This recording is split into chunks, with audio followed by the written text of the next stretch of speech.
هي حقن التخسيس دي ثوره فعلا في علم بقى التخسيس وفعلا حاجه سحريه، ولا هي شويه حاجات بتضيع فيها فلوسنا وبتعمل سرطانات وبتموت الناس؟ من الاخر انت تطلعي من الفيديو ده واخده كده فكره انا اخد الحقن دي ولا لا، عشان عارف ان الموضوع فيه هبد كتير، والناس بتاخد الموضوع بتاع الحقن التخسيس ده يا اما علمي قوي فبيتكلموا بطريقه علميه فانت ناس ما بتفهموش حاجه، يا اما بياخدوا الموضوع بوي اللي هو سطحي او حاجه ما توضحش للناس. فانا هاخد لكم الموضوع باللي انتوا تفهموه، مش عايز اخش جوه الموضوع علميا ده بيعمل ايه، هاخد لكم الموضوع من بره باللي انتوا تفهموه. دي الحلقه الثانيه من بودكاست في العربيه، وان شاء الله تطلعوا من الفيديو ده عارفين تعملوا ايه بالظبط في موضوع حقن التخسيس. بصوا يا جماعه، انا دلوقتي مش جاي اقول لكم حقن التخسيس بتعمل ايه وما بتعملش ايه وبتاع والكلام ده كله. عايزين بس نفرق ما بين حقن التخسيس اللي واخده تصريح وموجوده في الصيدليات، وبين الحاجات الجديده اللي هي زي الحاجات اللي اسمها ريتا.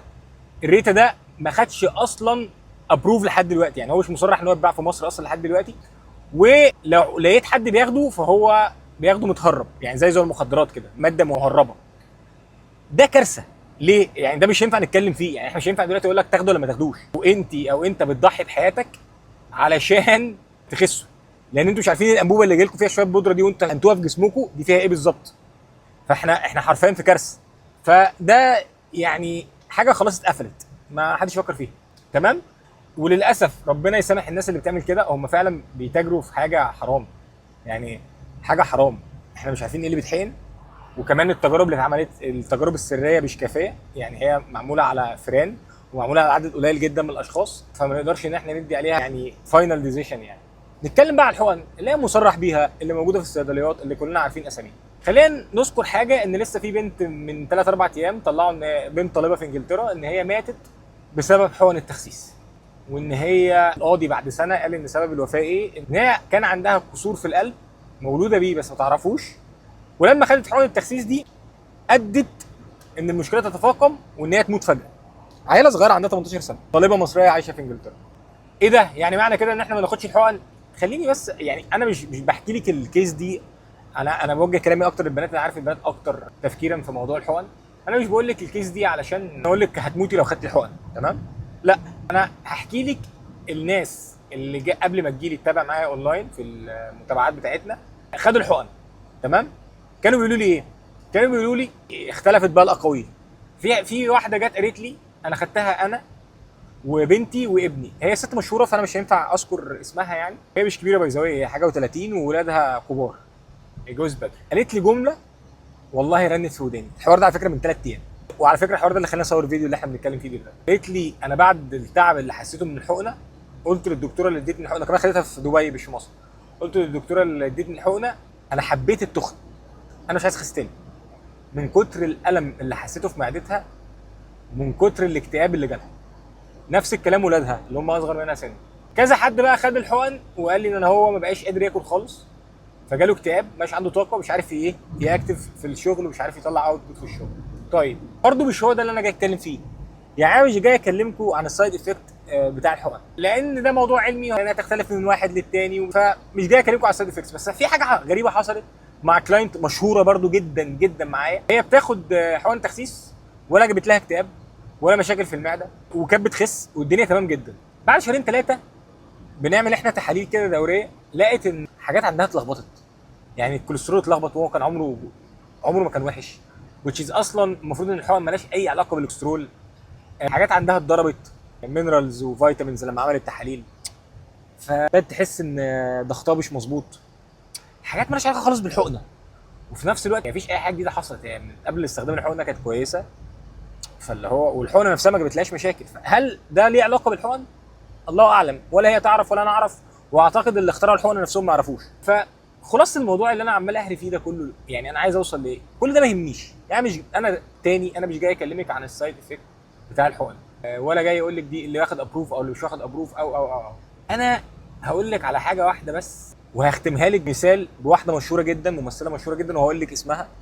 اللي انا عايز اقوله لك، اسالي نفسك سؤال واحد، هل يا حسن لو انا خدت حقن التخسيس وخسيت وجيت ابطلها افضل محافظه على الوزن اللي انا خسيته؟ الاجابه لا. ان كل الناس اللي جات لي اللي استحملوا الاعراض بتاعت الحقن واللي استحملوا الاكتئاب واللي استحملوا وجع المعده وخسوا فعلا، بعد ما بطلوها بشهرين 3 رجعوا اسوأ من الاول واتخن من الاول، بل بالعكس حرقهم قل جدا جدا جدا، خسروا ماسلز، حصل لهم ترهلات، فالوضع بقى كارثي. فاوفرول عشان بس ايه نقفل الموضوع جدلا، ممثله الهام شاهين من اكتر الناس اللي روجت للحقن، ومن اكتر الناس اللي خست عن طريق الحقن، ومن اكتر الناس اللي شركات الادويه روجت بالموضوع ده. طلعت في انترفيو من كام يوم قالت انا رجعت زدت تاني لما بطلت الحقن، فهرجع اخدها تاني. هرجع ايه اخدها تاني. هل انت عندك استعداد انك تقعدي طول عمرك تاخدي الحقن، وعندك استعداد انك تبقي فار تجارب لحاجه فيها كلام لسه؟ لو انت عندك استعداد انك تعملي كده، خدي الاكشن وانزلي خدي حقن. لو انت ما عندكيش الاكشن ان انت تبقي فار تجارب، لو انت ما عندكيش النيه ان انت تبقي ترمي فلوس في الارض، لو انت ما عندكيش النيه ان انت تعملي حاجه مش هتكمل ومش هتغير في المنتاليتي بتاعتك، لان باختصار الحقن بتعمل ايه من غير ما ادخل في موضوع علمي، في حاجه اسمها GLP-1. الGLP-1 ده بيدي اشاره للمخ، ده جسمنا بيطلعه عادي، يعني ان الجسم شبعان ونبطل اكل. تمام. هي الحقن بتحفز الموضوع الGLP-1، تمام. فهو انت بتاخدي الحقن بتشبعي، تحسي ان انت شبعانه مش عايزه تاكلي ونفسك مسدود، هتبطليها. انت ما بديتيش عاده، انت ما بقاش عندك عاده اللي هي تقول والله انا خلاص بقى عندي هابت ولايف ستايل وباكل بكميات قد كذا وبتمرن ومش عارف ايه وفاهمه الحاله الصحيه، فهترجعي تزيدي تاني. فلو انت عايزه تخشي في دوامه بقى وما تخرجيش منها، والله اعلم اصلا هي هتعمل فيكي ايه، والله اعلم انت كان عندك ايه مستخبي انت ما تعرفيش حاجه عنه، روحي خدي الحقن.